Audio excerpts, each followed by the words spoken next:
So now we are going to discuss an important aspect of this course, microscopy.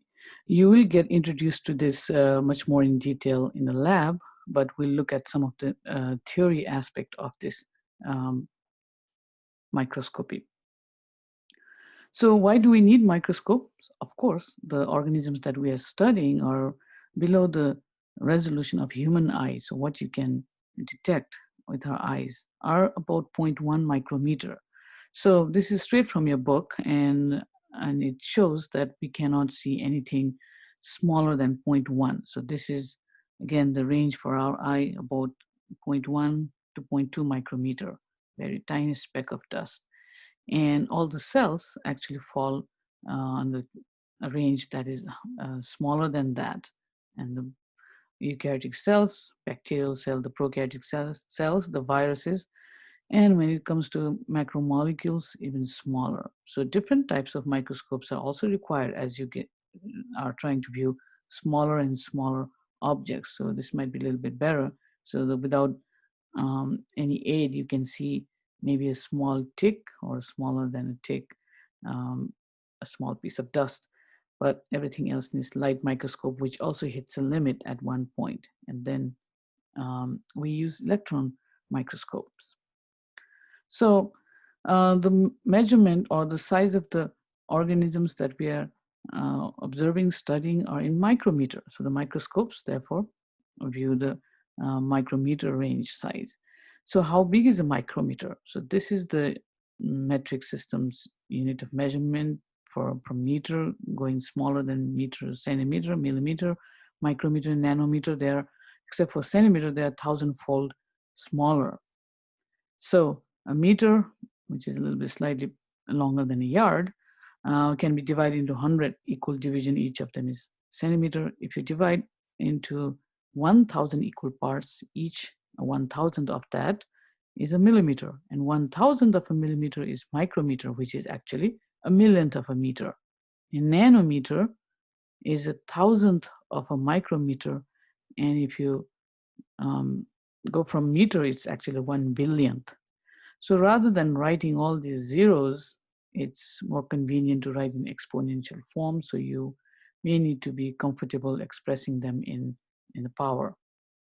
So the microorganisms we study are in micrometer and nanometer range, but viewing wise, we can only do ones that are in a micrometer range. So again, you can write as a fraction or decimal or exponent, but because of so many zeros involved, it's easier to write in exponent. So this is the first microscope, or a copy of the first microscope that was developed and utilized for viewing small objects. And when using this, first time a living thing that are microscopic was viewed. But now we don't use these kind of microscopes, so we use something similar to this. So it has evolved from there to this.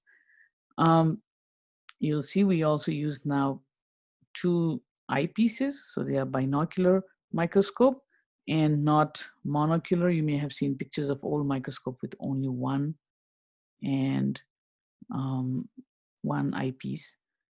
Not only that, it's also very comfortable, ergonomic in terms of using, rather than having to bend over, stooping to view, where the eyepiece goes straight with the objective lens.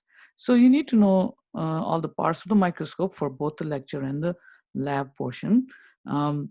Again, the primary objective of this microscope is to magnify.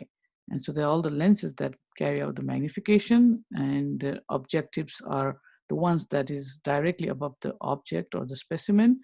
And there are 4 different settings, so you can magnify at different level. But these are compound microscopes, therefore the magnification is done twice.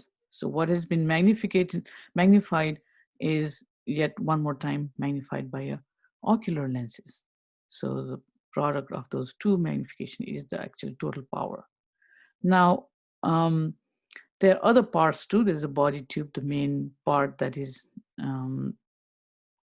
that handles the light that goes through this. And if you look at the internal structure, actually light is bent by a prism, so you can view in an angle. After the magnification, it's split into two. It does not magnify twice as much compared to the monocular microscopes, though. So other parts are like illuminator. You need light. What's the ambient light is not sufficient, and the diaphragm is to control the amount of light, because you have four different lenses of four different size, so they each of them require a different amount of light, so that can be controlled. And to make it really bright, you can also condense the light, so its focus is on the specimen, which is held by this stage. Of course, focusing is important, which is done by these two types of knobs. Really rapid one by this coarse focus knob, and the focusing is done by raising and lowering the stage, not by changing the objective lens. Is fixed, so you just change the distance by um, raising or lowering the stage. And there's a little holder clip to hold your slide in place. And again, the light switch, the whole base. So this you'll be introduced in the lab as well. Now, the lens, the most important part of the microscope, of course, looks a little more complicated inside. Even though we look at the lens outside, actually there's a whole series of lenses inside. And this is what's screwed onto the nose piece of the microscope. Now, don't worry about other parts. The most important thing to focus is, of course, the magnification and the numerical aperture value. Those are the only things that concern us. Magnification, so this is 60x, which means this objective lens magnifies 60 times. So if the ocular is 10x, that means the total magnification would be 100x. Now, how does this play a role? We'll talk about it shortly. Magnification is very straightforward, but actually just the magnification is not enough for you to be able to see the image, because there are three things in a microscopy that needs to come in place for you to be able to view. Those three are magnification, contrast, and resolution. Even if one of them is not fulfilled, then you can't see anything. So magnification is very obvious. It's an objective lens power times the ocular lens's power. So most of the time, the standard ocular lens power is 10x.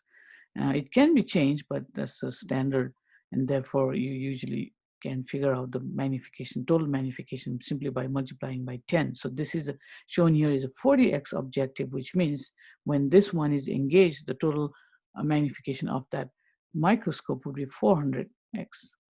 So without magnifying, you can see, but you also need contrast.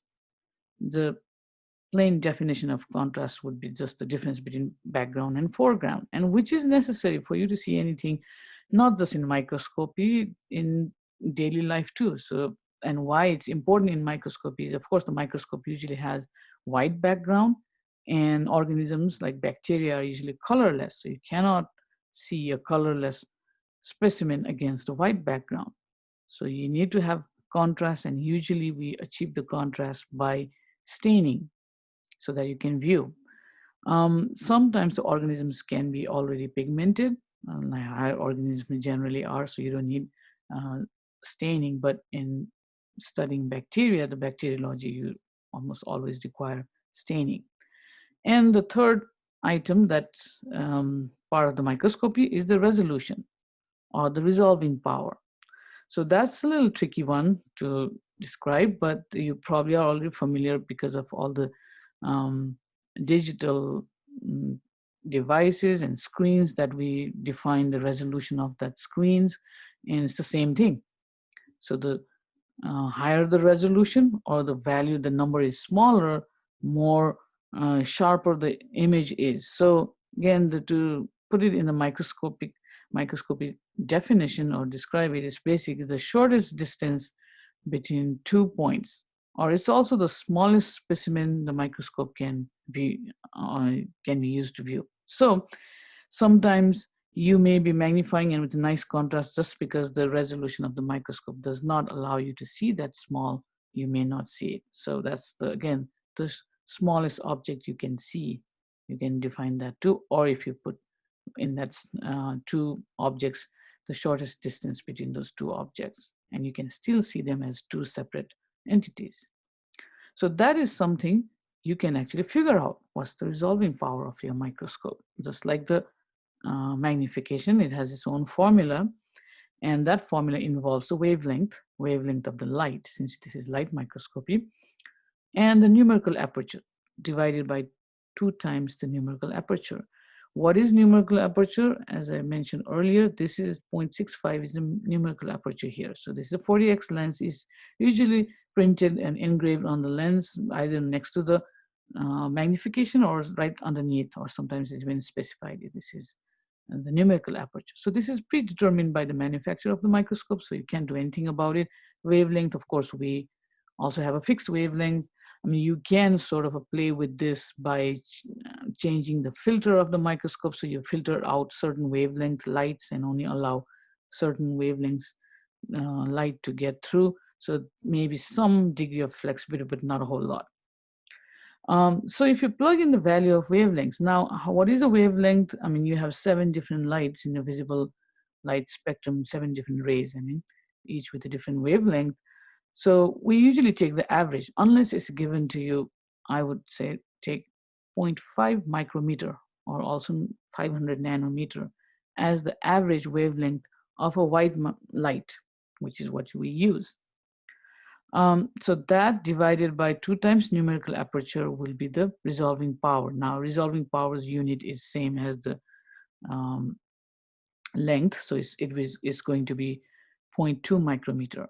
So if you plug in the highest objective lens, one with the highest resolving power is 100x objective lens. If you put the numerical aperture value of 100x objective lens and using 500 nanometer as the lambda or the wavelength, you will get this. So theoretically, you cannot see anything smaller than 0.2 micrometer. So a fifth of a micrometer is our resolution of our microscope. Okay, so again, most bacteria, as you saw from the first lecture, are about micrometer to 5 micrometer, or even the large ones are like 8, but vast majority are 1 to 2, actually, the one that we study. Viruses generally tend to be much smaller. We measure them in nanometers, so obviously we can't see them using light microscope because we hit the limit of the resolution. So yes, you may contrast, stain the virus, magnify the maximum, you'll never see because of the resolution reason. So if there's a bacterium that is smaller than 0.2 micrometer, you won't be able to see that. So you will need to be familiar with this formula, one of the few formulas required in this course. So let's look at some of the properties of light, since light is an important aspect of microscopy. Wavelength, we just covered that, right? Which is a wavelength and the relationship between the wavelength and the resolution. So the longest wavelength is the red, and the shortest is the violet, and this is what we'll be using, all of them. Now, if you look at that formula that we saw earlier, which one will get the smaller number? By the way, the smaller the number for the resolving power, the better it is. So that means you can see the smallest object, right? So this, you want this to be small. So if your wavelength is small, of course your answer is going to be small.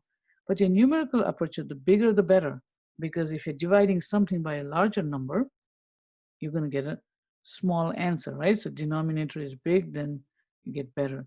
So shorter wavelength is better because that gives you a small number for the resolving power or the resolution, and bigger number for numerical aperture value is better.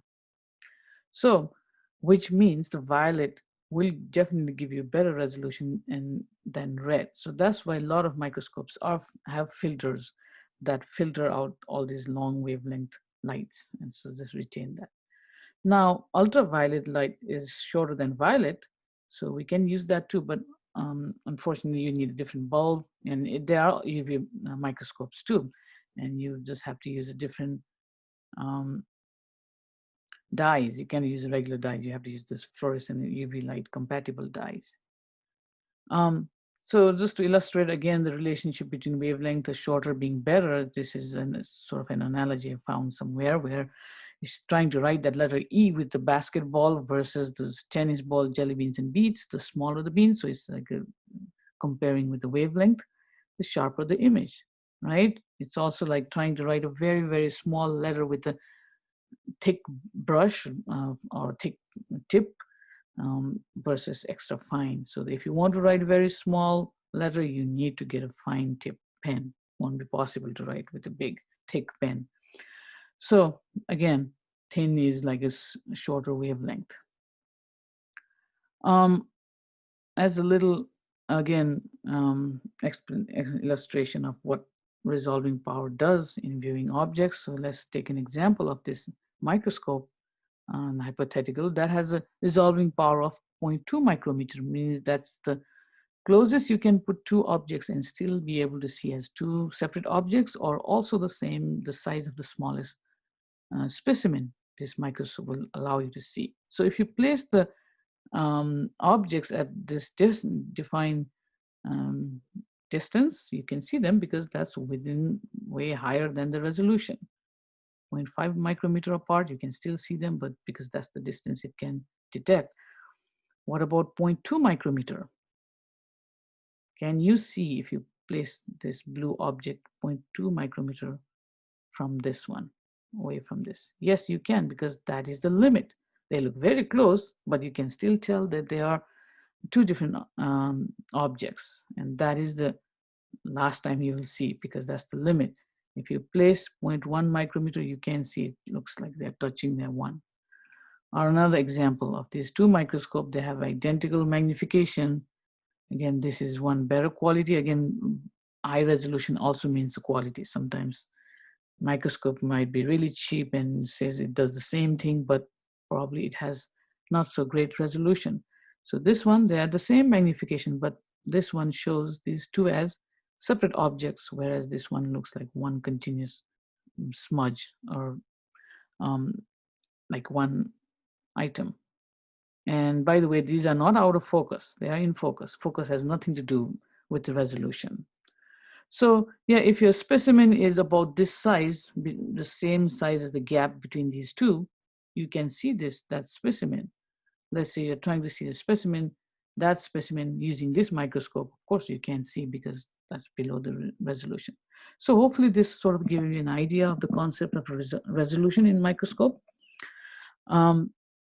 Let's look at some other properties of light: reflection, transmission, and refraction. What happens to the light when it hits an object? So this is the source of the light, and if it hits an opaque object, then of course it gets reflects, bounce backs in an angle, right?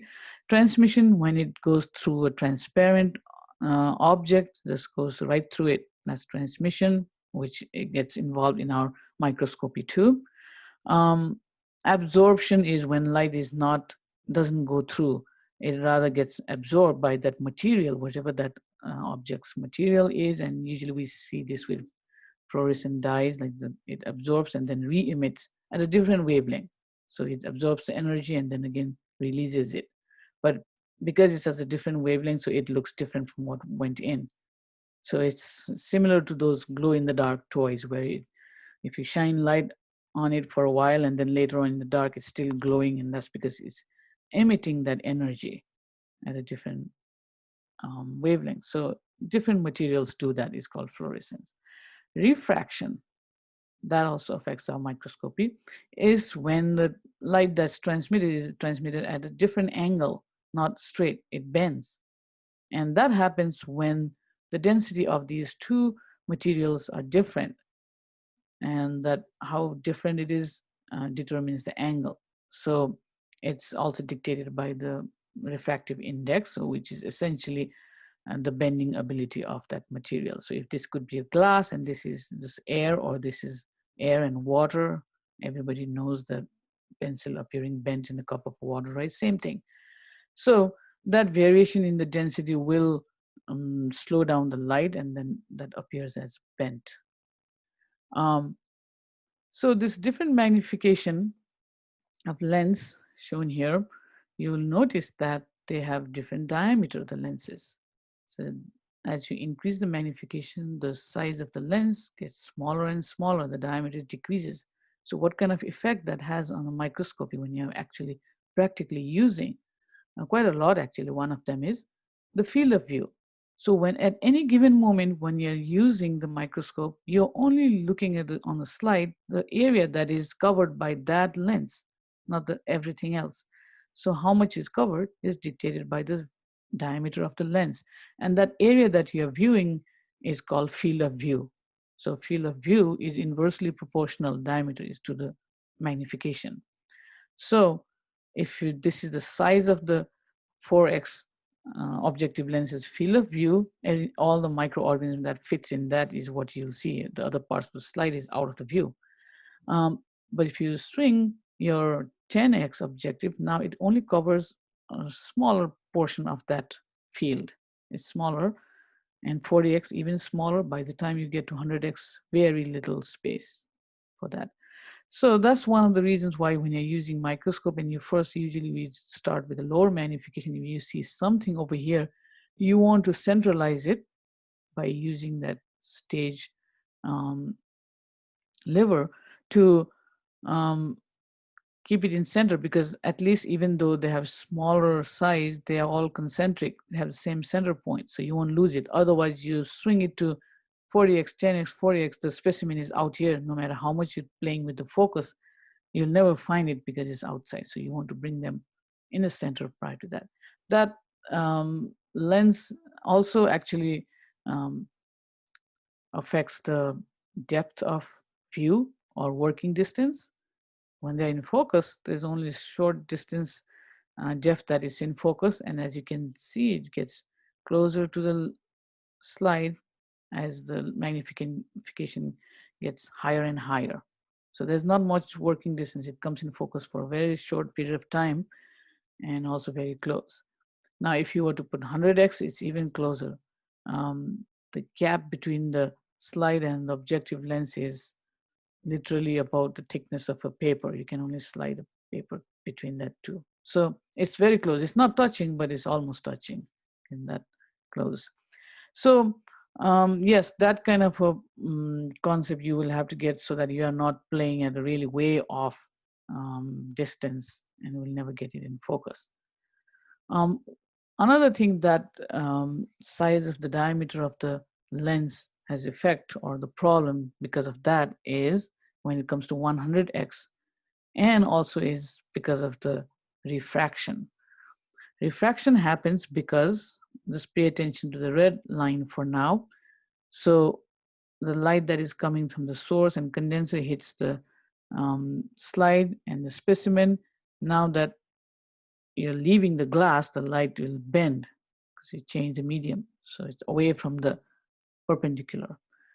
Um, Up to 40x, it doesn't matter because the lens is much wider. So this refracted light can still be captured by those lenses.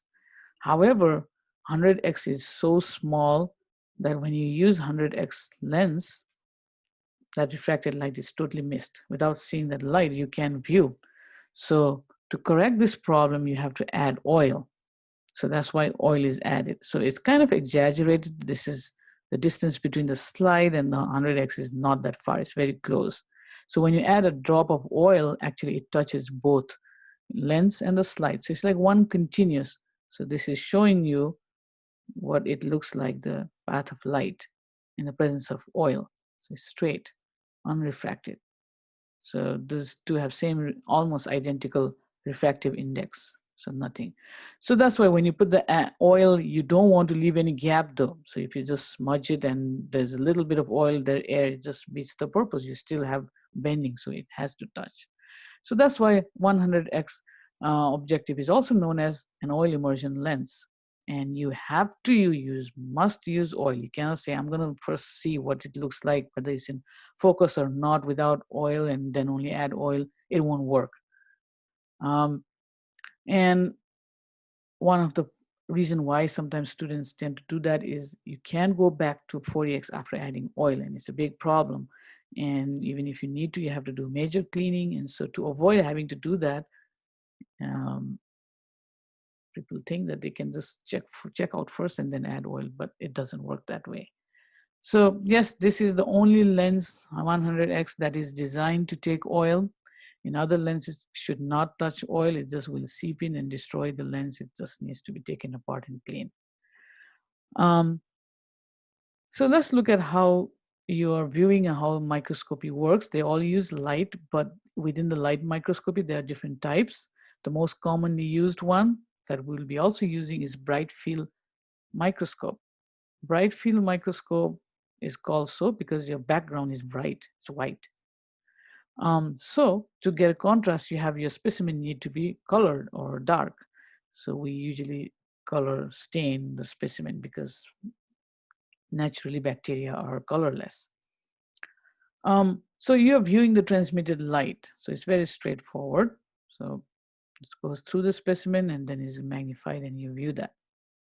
Unless the specimen is already pigmented, you do need to stain first. But staining usually kills, or actually not usually, always kills the specimen. So what if you want to view something that's alive? This will not work. So you have what's called dark field microscopy. So in this one, the light works a little bit different. What you're viewing is slightly different. You're not looking at the transmitted light, but rather the reflected light, the light that bounced off the specimen. So for microscope that are capable of doing dark field microscope has a little disc attached, and it basically sends the light in a different angle as opposed to in the bright field, the transmitted light. So what you're essentially viewing is the bounced off light, just like you're viewing moon in the sky, which is essentially sunlight that is reflected off the moon. So it literally looks like when you're looking through the dark field, like looking at the stars and all those heavenly bodies in the night sky. So because nothing is transmitted, all the transmitted lights are, you can view, so there's nothing coming from the background, so it's dark. So generally, these dark field microscopies are used in viewing live specimen protozoans. So we are looking at eukaryotic cells. They are very useful. Bacteria, usually they don't have that much part, so we generally tend to stick with bright field. Just to show you the comparison, so usually they're capable of both. These dark field and bright field is just a matter of moving a little toggle switch between dark field and bright field, and see it's the same specimen. When it's a dark field, looks much better. Nice contrast. Again, it's still contrast, doesn't have to be white background. So the difference between foreground and the background is the contrast. So yeah, this one really has a nice contrast as opposed to unstained specimen on the bright field. Phase contrast is yet another type of microscopy where almost looks like a dark field viewing when you look at it, but it works a little bit differently. Here we are actually playing with the refraction or diffraction, not the reflected light, but rather refraction. So naturally the specimen, because these fluids in the cells have a different density compared to the environment, and within that different, whether it's a nucleus or Golgi or let's say mitochondria, they may have different density fluid, so they all refract the light slightly different, and that difference is enhanced, and there are various different parts to which to capture diffracted and undiffracted and combine and then finally show it to your eyes. So the outcome is this is the best representation. Again, without going into too much detail, we don't need to. So what happens? It's purely by chance. Some of them will be out of phase of the unrefracted light. So light, once it comes out of, let's say from the nucleus, it went out of the phase, meaning the wavelengths are at opposite. So wherever there's a crest, there's a trough like that. So they cancel out each other. As a result, by the time it reaches the eye, it's canceled, it's a dark. But if the refraction is to the extent that they make it in phase with the unrefracted, they combine and become even more pronounced, like big amplitude, and it's brighter. So this is bright field, regular undisturbed light, nothing done, unmanipulated. You see barely you can make out this Vorticella. There's a big stalk thing that's anchored onto the stratus and then stratum, and then the little things trying to capture the prey.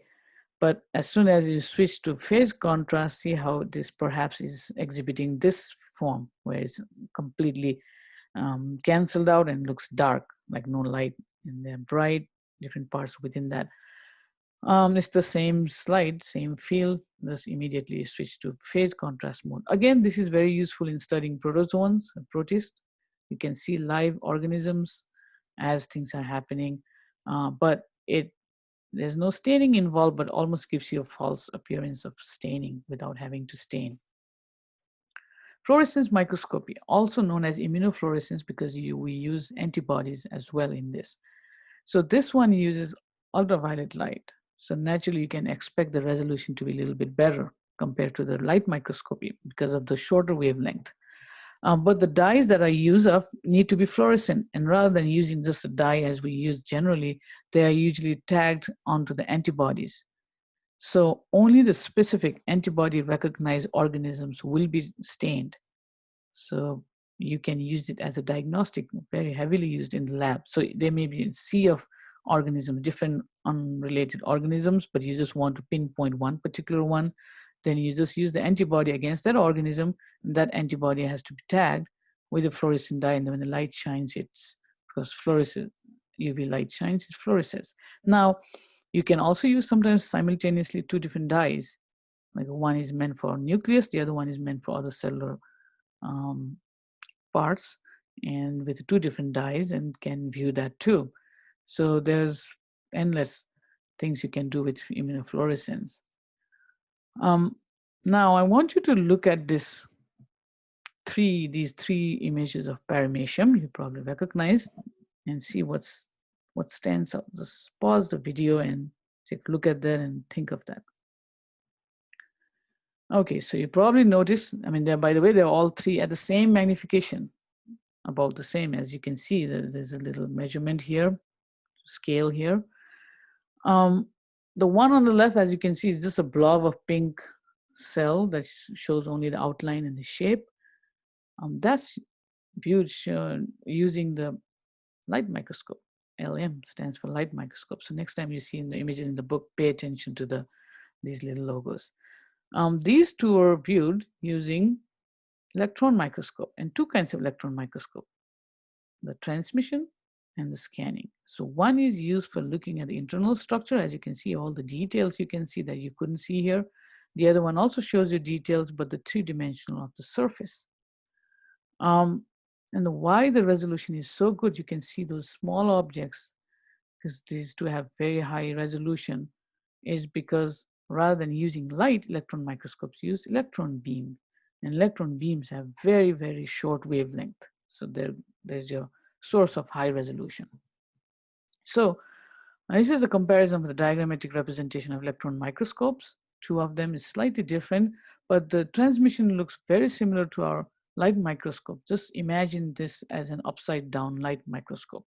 Your light was coming from the bottom, source of light, right? Here the electron gun shoots electron beams from the top, goes through the condenser lens. Specimen is in the middle of the path, goes through that, gets magnified, and you make an image here, or you can even view directly. So because it's going through the specimen, you can see the internal structures. So this one has a high capability of high magnification and also high resolution. Scanning electron microscope, on the other hand, is a little bit different. The specimen is put at the end of the path of the electron beam. So and the bounced off electrons are collected. And actually, all this computer processing is done. You don't actually see the real image, but rather the virtual image generated by the computer. So you see the image of the surface. So depending on what you need, of course, different types of electron microscope are used, but without this, viruses would not have been possible to be viewed or even discovered, because their resolutions are in the nanometer, and that's what the viruses are measured in. They are really big and fairly expensive too. It's not something that ordinarily small teaching instructional labs use, for big research institution have, and also specialist that operates that 9 to 5 is usually handling those. Unfortunately, we have online. Otherwise, we can get access to other institutions like UCSD's electron microscope to get remote control electron microscope to view from our lab. That's we'll have to forego that. So some cool pictures will satisfy with just the cool pictures on the books and internet. You can see, you probably guessed, this is a famous picture of Ebola, all this bacteria that is about to divide. And this one is using scanning electron microscope. As you can see, it's a three-dimensional. So is this one, whereas these were taken using transmission electron microscope. Okay, so some of the techniques that are hands-on technique, again, we'll just view on the screen only for now. That pertains to microscopy specimen handling. So wet mounts, these are generally used for viewing live um, organisms. Live organisms need to be mounted on a fluid, like a drop of water, and also it can be viewed well as literally as a drop that is hanging. So there's a depth, or sometimes they are also viewed in between without this hanging, just a thin film between the cover slip and the slide. Either one works. The advantage of having a hanging drop slide is the droplet lasts longer, it doesn't dry off. And for that, you have to use a special type of slide, which is called depression slide, that has a little concave area, so the droplet can freely hang, and this organisms are swimming in that droplet. To keep it in place, the little Vaseline jelly is stuck on four corners of the cover slip. So this is just a side view hanging. But most of the time, we'll be using um, stain samples, so they are already dead. Now, hanging drop is for viewing live cells and generally um, very useful for studying protozoans. But if you are using pathogenic organisms, you're viewing them, generally this is wet mounts are not used because there's a danger of touching a live organism or getting contaminated.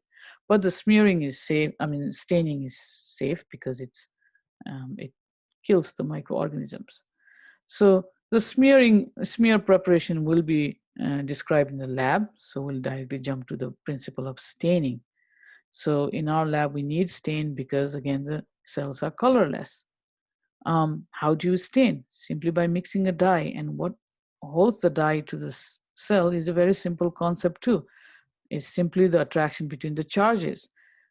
Bacterial cells and even our cells are slightly negative charged with all the phosphates and the phospholipids, but there's a net negative charge.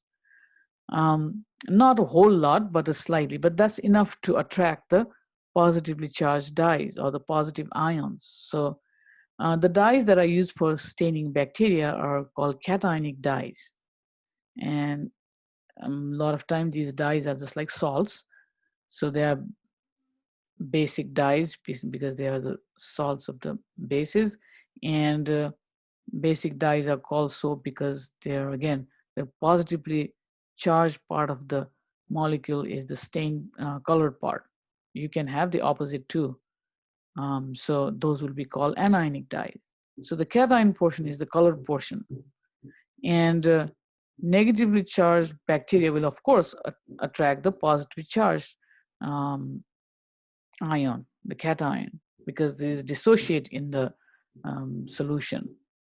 So you don't have to do anything. Just mix the dye and the bacterium will just attract, and the bacteria takes the same color, appears colored.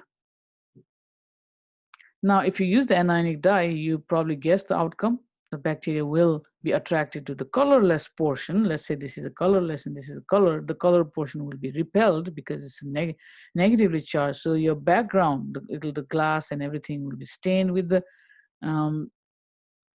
negatively charged portion, and the positively charged portion is a colorless portion is attracted. So the bacteria appears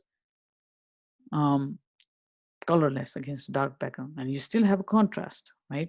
So again, the purpose of staining is to gain contrast. So this is called negative staining. Now, negative staining is not a whole lot used, but there are some cases where negative staining is useful, like in the capsule staining. So capsule staining is in fact actually a combination of negative staining and positive staining, or the simple staining rather. So capsules are additional layer, the polysaccharide layer the bacteria possess. Some bacteria make them certain circumstances, and they don't have any charge. So no, whether it's a negative or a positive stain, charged, nothing attracts or can stain them. So what is done is you stain the background with the acetic dye or anionic dye, and the bacteria itself is stained by the cationic dye. So what's left unstained is this halo, is the capsule. So to visualize capsule, negative staining is a component of that. Unstained bacteria will have no halo. I mean, uncapsulated bacteria will have no halo. Just simply two different colors. There are also staining can be also used to differentiate different types of bacteria. One of the most commonly used staining in microbiology is gram staining. So the gram staining allows you to differentiate two types of bacteria called gram positive and gram negative. So after subjecting the bacteria to the whole staining procedure, at the end of it, if it's a gram positive, they'll appear purple, and if it's a gram negative, they'll appear negative. I'm sorry, pink. So this will be dealt in detail in the lab and also in the subsequent chapters. So this is very important staining for various reasons, because the characteristic wise, the bacteria themselves behave very different if they are gram positive versus gram negative. So that's a quick way of differentiating. Even the treatment therapy for gram positive infection versus gram negative will be different. What kind of antibiotics choose and all those. So it's an early on, this needs to be established in identification or diagnostics. So that's why this is very important staining method. So we'll deal with this or tackle this in great detail. But just to briefly show why they are different, is this, like many other differential staining that we'll be talking about, this also use two different dyes, and depending on the type of the bacteria, it will either take one or the other color. So the crystal violet is the first dye that stains everything, and this is one of the basic dyes, so any bacteria can be stained by that, right? And mordant is applied, which is to allow the dye to stain better or adhere to the cell, so helps it. And the decolorizer is used. Now decolorizing is what differentiates actually. So certain bacteria are decolorized, certain bacteria are not because of their various cellular characteristic. So in this one, the rod-shaped bacteria got decolorized, the other one did not. That's a major difference. So this is the gram negative. The undecolorized one is a gram positive. So they're resistant to decolorization. So you can see the clear cells. So in order to allow the visualization, of course, you have to use another dye that's different from this. So safranin is used. That will stain now the clear cells. So at the end of the staining, the pink ones are the gram negative that got decolorized, and the purple ones are the gram positives that resisted the decolorization. So this will be done quite a lot in the lab, and the difference is because of their cell wall structure. Gram positives have very thick peptidoglycan layer, that's all they have, and that allows to retain the crystal violet iodine complex. Gram negatives, on the other hand, very thin peptidoglycan, and also a little bit complicated. They also have an outer membrane called lipopolysaccharide layer. So the alcohol basically strips it off, and this thin peptidoglycan can hold on to that crystal violet, and that gets washed up to become clear, allowing the safranin to bind. So that's the basic principle of the gram staining. Another type of differential staining, again differentiating one type of bacterium versus the other, is acid-fast staining. Acid-fast staining bacteria differentiates the bacteria that contain the waxy layer on the outside. It's called mycolic acid layer. And there aren't that many bacteria that possess that layer. However, they are significant though. One of the famous one is the mycobacterium. And two important species of this mycobacterium cause disease. I mean, there are some non-pathogenic mycobacterium too, but one of the famous species, the Mycobacterium tuberculosis, which causes TB. The other one is Mycobacterium leprae. And the Nocardia is another genus. So again, these are two genera, Mycobacterium genus and Nocardia. So those are some species of Nocardia are not acid-fast. They don't have waxy layer, but some have. But all the species of Mycobacterium have this waxy layer. And the dye combination for this staining method is carbonyl fusion and methylene blue. The acid-fast bacteria are going to retain this carbonyl fusion and will look red under the microscope at the end. The other ones do not retain this, and therefore will pick up the second dye and appear blue. So these will appear red. There's also decolorizing step in this, which is different from the gram staining decolorizer. In this one, the acid alcohol is used. Again, this will be discussed in detail later on. So just to show you the picture of acid fast versus non-acid fast on the same picture, this is a mixture of mycobacterium, the pink ones, a reddish fuchsia red kind of, they should be actually, and the blue non-acid fast in the same mixture. This is an actual sample, sputum sample of a tuberculosis patient where the mycobacterium rods amongst the other mucus and cells of a patient.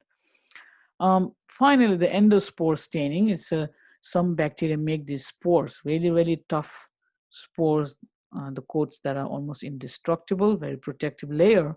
The problem with that is if they have endospore, it's resistance to everything, including the stains, the dye.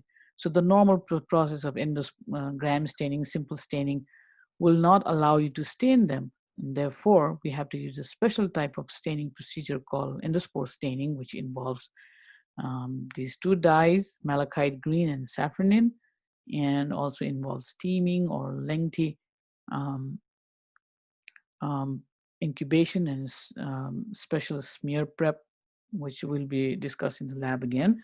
And the spores pick up the malachite green, appear green inside the red vegetative cell. So many of these stainings will be discussed again in the lab as well.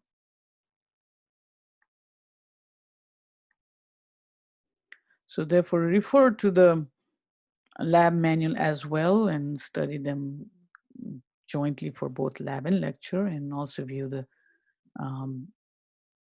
videos that are posted on the Canvas.